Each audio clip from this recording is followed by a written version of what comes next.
welcome to YesJapan.com Ask a Teacher Live, number 83. This is where we get together after the Yes Japan Daily, where I set the topic, and we talk about the topics that you want to talk about through your questions. I'll do my best to answer your questions. There are no dumb questions, just my dumb answers. Sometimes they are dumb. I'm sure every now and then I'll get called on a bad answer, but that's okay. That's okay. It happens. I can live with it. Call me out on it. Let's learn together. Alrighty. We have some good questions today. First one is from Grimners. Let me read through this. It was a very, very long question. See if we can figure out what he's trying to say here. Always wondered this. The first thing, one of the first, you learn to say in Japanese is hajime mashita. I'm reading word for word. Hajime mashita. Some of you are already thinking, that's a problem. It's not hajime mashita. Which is nice to meet you. I suppose never seen a translation of it really. Now in this daily, which is what we just did, you said hajimeru meant started. Actually, I said hajimeru meant to begin, not started. Started, or it started, would be hajimaru. Hajimaru, hajimeru, two different verbs, keep that in mind. I heard hajime mashita is only used the first time you meet someone or present yourself. So it's derived from the verb to start, like hajime mashita? All right. This is what you're talking about. Hajime mashita. I began. I started it. It's an active verb. You started it. Remember, we talked about in the daily about this, okay, just a few minutes ago. Hajimeru. The way I remember this too, by the way, I didn't put this verb in there, but there's two verbs that we're talking about, right? Hajimeru and hajimaru. They're just off by one character. That me and that ma change, right? Hajimeru means I will start it. I am actively involved in starting it. Hajimaru means it started, it will start, all on its own with no interaction. Let's say an ice age started. Hyozanki. I don't remember how to say it. Maybe someone in the chat room can help me. I don't remember how to say ice age. But let's say fuyu. Winter. Fuyu. Winter starts. Do you start it? No. Fuyu ga hajimatta. Or fuyu ga hajimari mashita. Winter has began. There was no active role in that. Okay? But hajimeru, it's active. You cannot say fuyu o hajimemashita. I began winter. Makes no sense. Right? We're not going to deal with the fact that the particles went from o to ga and stuff like that. We're just talking about how active and passive work, right? So those are the two verbs. Hajimeru, hajimaru. Now, hajimemashita means I started it or I began. You started your homework. I started a company. I started studying Japanese. You'll hear that in verb combinations. For example, 勉強し始めました. I began to study. 食べ始めました. I began to eat. But what you're talking about is not that. It's a slightly different thing. It's 始めまして. Te on the end. And when you learn Japanese in the beginning, you're going to learn phrases. And in the very first book of I'm going to bust out this book because I want to read this wording word for word. All right. This is book 1. Okay, Japanese from 0. We're going to jump to, let's see if I even have it in here. Hopefully I do. Hopefully I haven't updated the book enough to where it's not in the book anymore. Okay, here we go. This is from page 25 of the most recent version of the book, all right? New phrases.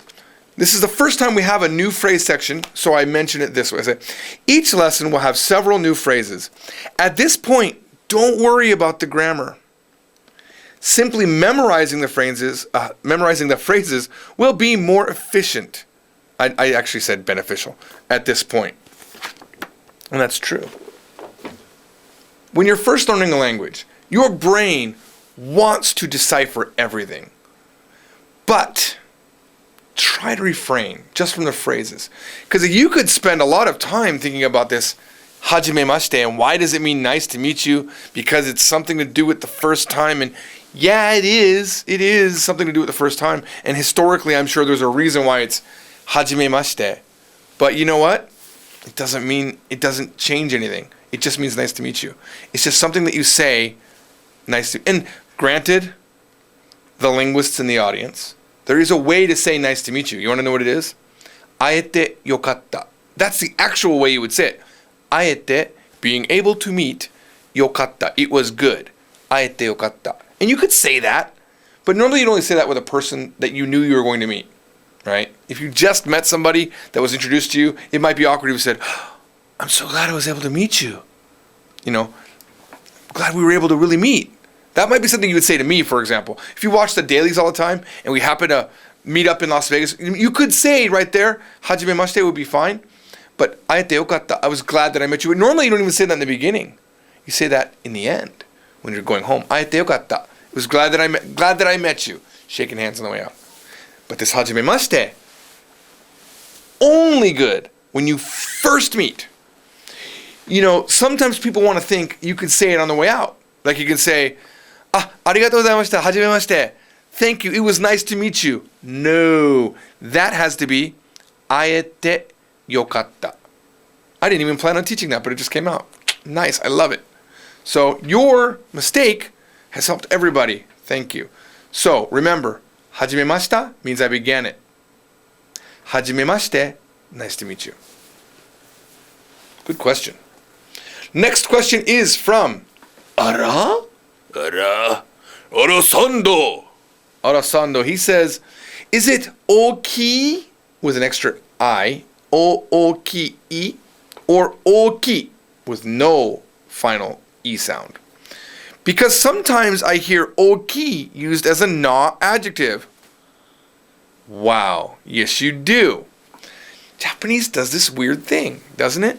So we all learn this, OOKII. We learned this somewhere in the beginning of book 1. OOKII means big, and you can use it. It's like a normal E adjective. What is an E adjective? For those of you that don't know, it's just a verb. It's an adjective. A verb. Wow, it's a verb. E adjectives are verbs. I'm really gonna confuse you.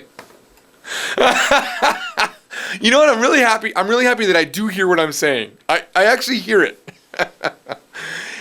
E adjectives are adjectives that are just like English adjectives, which means you can throw them in front of a word and they do what they're supposed to do. Big dog, right? 大きい犬. Big fish. 大きい魚. You just throw it right in front, right? You don't have to put a little thing in the middle. You don't have to do anything. Okay? But there's a na adjective. Na adjectives are not E adjectives. That's the simplest explanation. But na adjectives, in order for them to directly modify a word, and what that means, directly modify, it just means in order to have it directly in front of the word. That's all it means. So if I want to say like big, like you could say the dog is big, that's not directly modifying, right? That's a description of the dog. Inu wa ookii desu. That is not using direct modification. Direct modification is ookii inu desu. It's a big dog, right? We've modified it. It's not just a dog, it's a big dog, right? So if you want to use a na adjective, which is, there's so many of them, but let's just go with, I try to think of a different one because I always use the same ones. Let me think of one that makes sense. You know what? I'm not going to be able to come up with one. I'm just going to use the one that I typically use.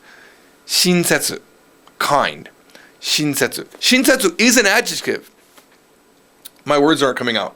Sorry. 親切 is an adjective, but you cannot say 親切人. Hito, right? Hito, but they kind of sounds like shito almost, right? Hito. 親切人 to mean kind person, you can't do it. Let's just use otoko, it's an easier word. 親切otoko. You can't say kind boy. You must have the na in the middle. 親切なotoko. That makes a na adjective work.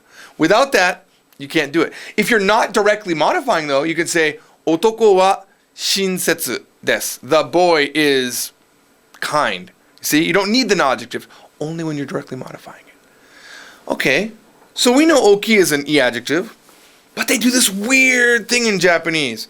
They drop the E on OOKII and make it a non-adjective. OOKINA. OOKINA. Right? Now, you wouldn't ever say inu wa oki desu without the oki, without the E. You would never do that. This is simply a poetic thing that they do. It's only poetic. It's almost always in stories. Almost always. You rarely, I don't think you'll, I hate to say never, so I won't. But most of the time you won't hear it in a spoken, like everyday dialogue. They're going to say OOKII. But I remember when I was a kid, I had to learn a poem when I was in Japanese class. It was called Ookina Kabu. Okay? The big turnip. Turnip. Right? That's what kabu is. So I remember it was like, Ookina kabu. The big turnip. And it was something about like an old man would start pulling it. And then he couldn't get it out, and then the old lady came and pulled him, and then the dog came and pulled her, and then it's like that song where you swallow a fly, and then you swallow a mouse to eat the fly, you swallow the cat to eat the mouse. It's like one of those type of things where they're constantly building on. That was called Okina Kabu. It's a long thing to say for that, but Okina Kabu, right? Do it with Chisai also, but maybe you didn't know that. Chisai, all right, means small.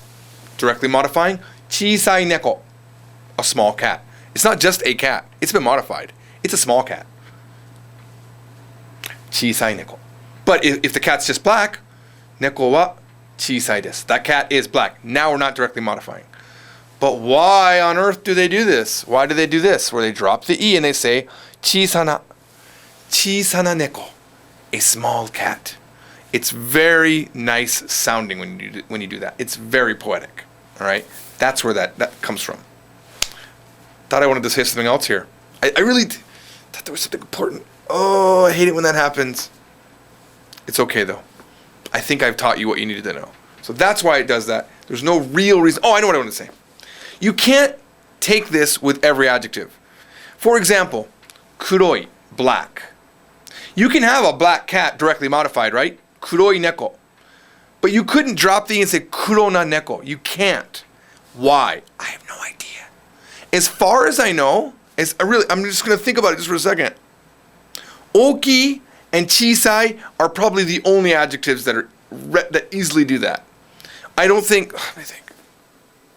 You can't do it with hot. You can't do it with cold. You just can't. I'm going to give you my professional opinion and say it's only oki and chisai. Again, my answer could be dumb. It could be random. Rie-chan, we do have Japanese people in the chat room right now. I'm going to ask her, Rie-chan. Okina to chisana みたいに、他の形容詞でなんかできるものってありますか？いを落としてなをつける。なんか頭になんかありますか？何か思い浮かびます？ We'll see. We'll see what she says. There's about a 9-second delay. We'll get back to that. All right, next question is from actually one of our own. Yes, Japan staff, Sarah. She says, the verb you mentioned, look, she's talking about the last daily that we did, daily 105. I mentioned the verb look, and she says, was that look as in searching for something? Or could that also include the direction your eyes are aiming? No answer from Rie-chan yet. All right. This is the verb to see, to look, and to watch. Miru. This is the only one that talks about the direction of your eyes, okay? Miru, to look. In other words, I'm looking at something. Mite kudasai. Please look. Hai, mimashita. I looked. That's what miru is. The verb that I talked about in the daily 105, was sagasu, to search. And literally we were talking about searching for a job in that daily. But the problem with this is, in English, many times we translate this sagasu into to look for. That is just an English problem, not a Japanese problem. Because in Japanese, sagasu is never miru, and miru is never sagasu. Only problem is that English uses the same verb sound, to look. Hey, would you look for the dog? Would you look for the dog is not inu o mite kudasai. That would be look at the dog. Inu o sagashite kudasai is look for the dog. The key point here is look for. 探す。見る and 探す, zero relationships. The only relationship is that the word look is used in English. That's it. Rie-chan. Okay, great. Rie-chan has proved my hypothesis. She says, and she does the very typical Japanese thing. She says, いないようです. It seems like there is none. That's a very safe thing to do as a Japanese person. You always want to say, it appears that there isn't any, just in case there is. So I'm going to go with that style and say, as far as I know, I like to say this in Japanese too. 私が知ってる限りでは, as far as I know. Oh, it's a beautiful phrase. I would like you all to remember that. 私が知っている限りでは, as far as I know. Very nice. If you said that, you're going to sound real pro. All right. Ai-chan 95. A very genki girl. She's very, very excited. If you ever watch her on camera in the chat room, she goes crazy. She's crazy. But check out her YouTube channel. It's youtube.com/aichan95. AICHAN. She's got some good stuff up there. She's actually fun to watch. She says, Joji dono meaning Lord, or some feudal upper mastery thingy. That's her thing to say. That's the last time I'm going to explain it though, because I'm sick of explaining it. I am stuck on how to use okurigana when writing. Do you know a method for learning it? Oh, wow. We've never had it, ever. Have we had this question? It's a good question. What is okurigana? Let's see, I know hiragana. That's that squiggly line thing I learned. I know katakana, that's the straight line thing for foreign words. I even know furigana. Furigana is the kanji that goes on top, the hiragana, that goes on top of the kanji to tell you how to read it, right? To read the kanji. It's called furigana, right? But what's okurigana? It's a whole new writing system. Okurigana is all of these red things, right? It's the stuff that comes after the kanji. It's the conjugatable portion, basically. I don't even know. Is that a word? Conjugatable. Did he just say conjugatable? I'm a linguist and I've never heard that word, conjugatable. Able to be conjugated is the correct method of speaking there, Trombley. Anyway, so this is how it works, right? I'm sorry, I'm going to answer your question right up front. I have no idea. I don't know of a rule, never thought of a rule, and it's confusing. For example, one that I always used to screw up was taberu. So the first the kanji here is ta. And I sometimes thought it would be tabe. And I would just write that plus ru. But that doesn't work. You must have beru in hiragana. So I'm guilty of that. Another one that I'm guilty of is hanasu, to speak, right? Hanasu, I sometimes would think it's ha plus nasu, but it's not. This kanji is read as hana. Why? I don't know. I can't find a pattern. If I could find a pattern, I'd like to. But for example, let's just jump down to this one, right? So you'd think, oh, maybe like, because this is shaberu, taberu, but look, the be is part of this verb, shaberu. Now, one thing to maybe consider here, as I'm thinking about a pattern, shaberu is not an irueru verb. It's an irueru exception, which means it's a regular verb. Which means, for example, with taberu, you would say tabemas by dropping the ru because it's an irueru verb. We've talked about irueru many times on Yes Japan. I hope you know what that means. And shaberu is not an irueru. It's an exception, so you'd say shaberimas. Maybe that's a hint. I don't know. Then you've got this. What is this? Is this ta'u? No, it's actually ku. It's the rude way to say eat. Ku? You want to eat? Yo, you want to eat? Ku? Kuka? Kuka? Yeah. Alright? Then you got oyogu. Here, oyo is part of the reading. But, I mean, theoretically, it could have been o and then yogu, right? I have no idea. But I think a safe thing to say is, no matter what, you have to have the part of the hiragana that's going to change, right? The part that always stays the same, maybe that's always the kanji. I mean, that's not the case with taberu, because taberu is always the be is there, so that rule doesn't really work. But again, I'm going to start thinking about this, and maybe I'll come up with a great answer for you eventually. Now here's this last one. I wanted to try to get a big verb, odokasu. Odokasu. Odokasu means to threaten. And that's just odo. And mentally I'm thinking, was it odakasu? No, it's odokasu. It means to threaten. But Why would the kasu only be in hiragana and not dokasu? I really don't know. But that's what okurigana is. I think my official answer is, sorry, you're going to have to learn it. Sorry. That was a dumb answer. Dumb answer. All right. I believe this is the final question. This is from Isebre. Isebre says, I have a slightly random question.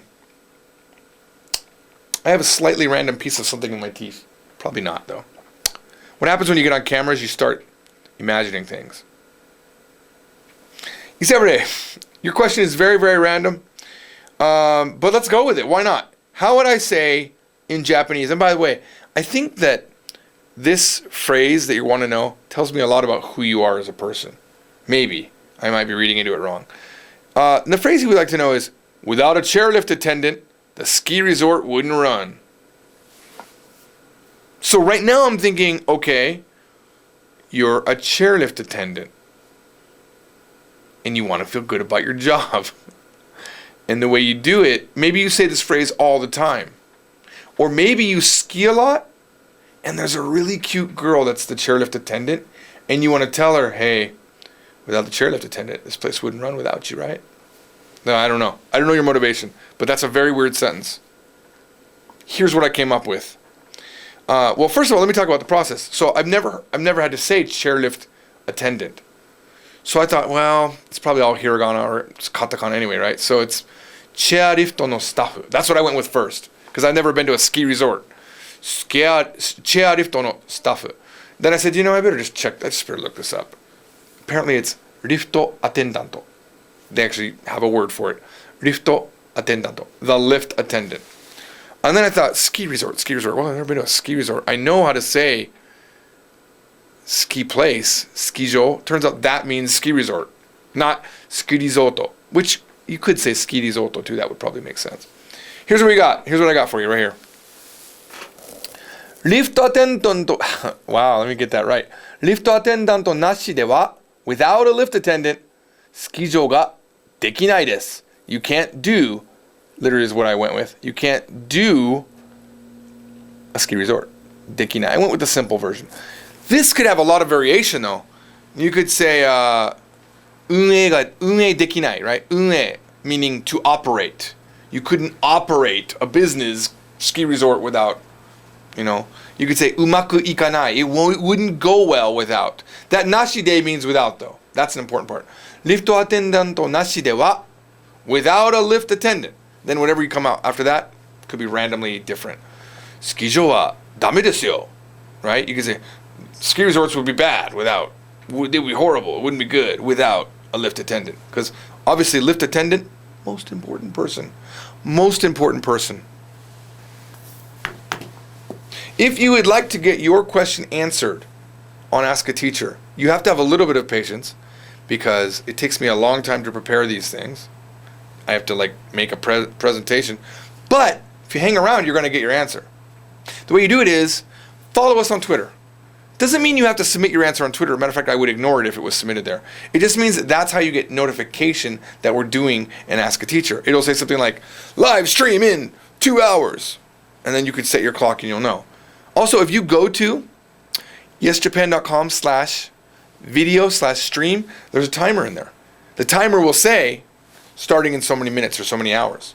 And it'll be adjusted to your time zone.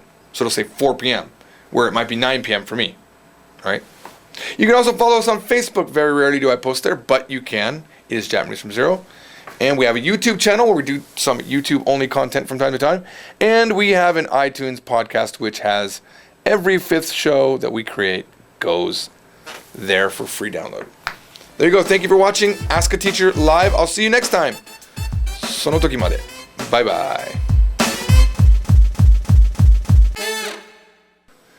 If you have kids, take tons of video. Tons, more than you think you need. And actually get them talking on the video. Just watching them on the video is nowhere near as fun as having them say things. So much more fun.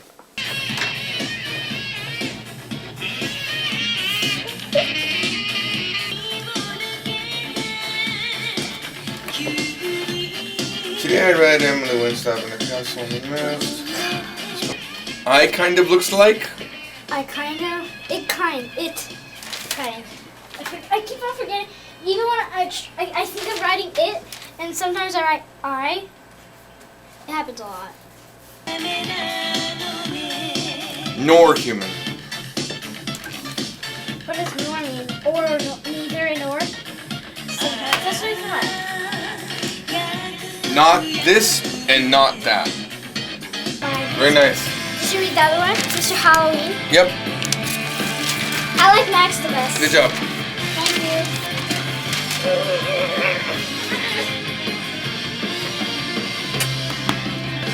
Okay. Bye. Bye.